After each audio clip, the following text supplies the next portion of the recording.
การแข่งขันกีฬามวยวูซูในงานมหกรรมกีฬาแห่งชาติครั้งที่ 12 ที่นครหลวงเวียงจันทน์ได้เริ่มดำเนินการแข่งขันมาตั้งแต่วันที่ 17 พฤศจิกายน 2025 ซึ่งแขวงบริคำไซได้ส่งนักกีฬามวยวูซูชายหญิงเข้าร่วมแข่งขันทั้งหมดจำนวน 11 คนหญิง 1 คนผ่านการแข่งขันในระยะผ่านมานักมวยวูซูแขวงบริคำไซสามารถยัดได้เหรียญคำจำนวน1เหรียญ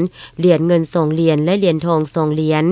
สำหรับการแข่งขันกีฬามวยสากลในงานมหกรรมกีฬาแห่งชาติได้เริ่มดำเนินการแข่งขันมาตั้งแต่วันที่ 18 พฤศจิกายน เป็นต้นมาอยู่ที่สนามแข่งขันโรงกายศิลป์แห่งชาติเขตบานสว่างเมืองจันทบุรีนครหลวงเวียงจันทน์ซึ่งแขวงบริคำไซได้ส่งนักกีฬาเข้าร่วมแข่งขันทั้งหมดจำนวน6คนหญิง1คนผลการแข่งขันสามารถยัดได้เหรียญคำ2เหรียญจากเท้าสอนใสสีหาลำดีในรุ่นน้ำหนัก60กิโลและเท้าสมพานจรุนแสงในน้ำหนักรุ่น67กิโลเหรียญเงิน1เหรียญจากเท้าอาลันไสสนามงคลในรุ่นน้ำหนัก71กิโล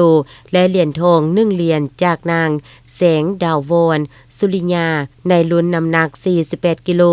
สรุปเหรียญแบบบ่เป็นทางการแขวงบริคำไซสามารถยัดได้เหรียญทั้งหมดจำนวน21เหรียญคำ4เหรียญจากกีฬามากศึก1เหรียญจากกีฬามวยวูซู1เหรียญมวยสากล2เหรียญ